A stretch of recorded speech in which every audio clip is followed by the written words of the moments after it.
Hi, അരുണാണ്. കുമാസ് വ്ലോഗിൻ്റെ പുതിയൊരു അധ്യായത്തിലേക്ക് എല്ലാവർക്കും സ്വാഗതം. ലോക്ക്ഡൗണിനെയൊക്കെ തുടർന്ന് നമ്മുടെ യാത്രകളെല്ലാം നിർത്തിവെച്ചിരിക്കുകയായിരുന്നു. അപ്പോൾ ചെറുതായിട്ടുള്ള യാത്രകൾ പുനരാരംഭിക്കുകയാണ്. അപ്പോൾ ഇന്ന് നമ്മൾ എത്തിച്ചേർന്നിരിക്കുന്നത് മീൻമുട്ടിപ്പാറ വെള്ളച്ചാട്ടത്തിലാണ്. ഇവിടുത്തെ കാഴ്ചകളിലേക്ക് നമുക്കൊന്ന് പോയി നോക്കാം. കേരളത്തിൻ്റെ വോളിബോൾ കളിക്കളത്തിലേക്ക് പേര് കേട്ട ധാരാളം കായിക താരങ്ങളെ സംഭാവന ചെയ്ത പത്തനംതിട്ട ജില്ലയിലെ മല്ലപ്പള്ളിക്കടുത്ത് കീഴ്വായ്പൂരാണ് മീൻമുട്ടിപ്പാറ വെള്ളച്ചാട്ടമുള്ളത്. കോട്ടയത്ത് നിന്നുമാണ് വരുന്നതെങ്കിൽ കോട്ടയം കോഴഞ്ചേരി സ്റ്റേറ്റ് ഹൈവേയിൽ മല്ലപ്പള്ളി കഴിഞ്ഞ് കീഴ്വായ്പൂർ സ്റ്റോർമുക്ക് ജംഗ്ഷനിൽ നിന്നും 2 കിലോമീറ്റർ ഇടത്തേക്ക് സഞ്ചരിച്ചാൽ വെള്ളച്ചാട്ടത്തിലേക്ക് എത്താം. മറിച്ച് കോഴഞ്ചേരി ഭാഗത്തു നിന്നുമാണ് വരുന്നതെങ്കിൽ പുല്ലാട് വഴി വെണ്ണിക്കുളത്തെത്തി അവിടെ നിന്നും കീഴ്വായ്പൂരെത്താം. പത്തനംതിട്ട ജില്ലയിലെ പ്രധാന നദികളിലൊന്നായ മണിമലയാറിൻ്റെ ഒരു കൈവഴിയാണ് ഈ വെള്ളച്ചാട്ടം. 3 തട്ടുകളായാണ് ഈ വെള്ളച്ചാട്ടം ഒഴുകിയെത്തുന്നത്.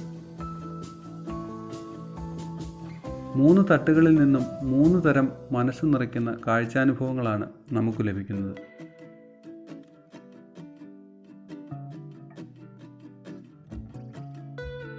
വെള്ളച്ചാട്ടത്തിൻ്റെ താഴെ നിന്നും മുകളിലേക്ക് കയറി പോകുമ്പോൾ പാറയിൽ വഴുക്കലുള്ളതിനാൽ ഒരു ശ്രദ്ധ ആവശ്യവുമാണ്.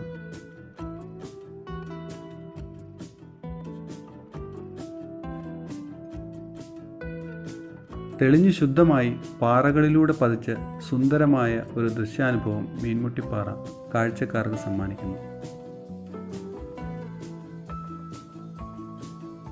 അധികമാരും അറിയാത്തൊരു വെള്ളച്ചാട്ടമായതുകൊണ്ട് തന്നെ സന്ദർശകരുടെ കാര്യമായൊരു തിരക്കും ഇവിടെയില്ല.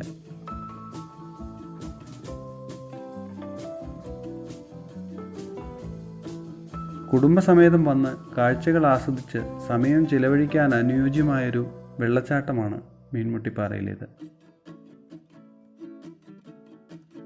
കുട്ടികൾക്ക് വരെ വളരെ സുരക്ഷിതമായി ഇവിടെ ഇറങ്ങി കുളിക്കാനാവുന്നതാണ്.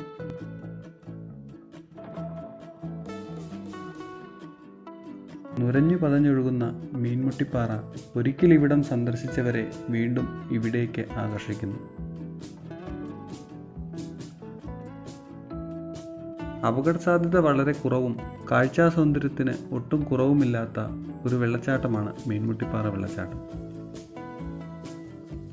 വീഡിയോ ഇഷ്ടമായെങ്കിൽ ചാനൽ സബ്സ്ക്രൈബ് ചെയ്യുക. അഭിപ്രായങ്ങൾ കമൻ്റായി അറിയിക്കുക.